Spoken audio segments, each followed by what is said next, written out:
1 crew killed, 20 jumped overboard fleeing violence on board deep in Indian Ocean. A bloody drama is unfolding on Taiwanese longliner WEN PENG in Indian Ocean in vicinity 09/30/8200 SE of British Indian Ocean territory, since early morning February 20.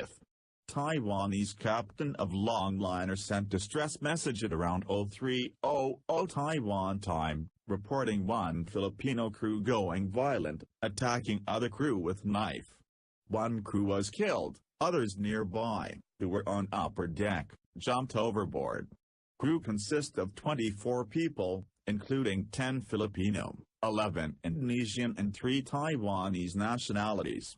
It is said that 20 people jumped overboard, while captain locked himself on a bridge, chief engineer being also safe in engine room.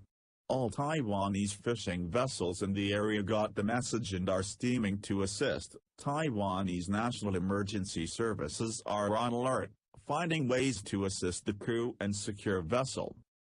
Longliner WEN PENG, Dard Long Chang 378, call sign BH 3411, IMO 9726657, GT 255, flag Taiwan.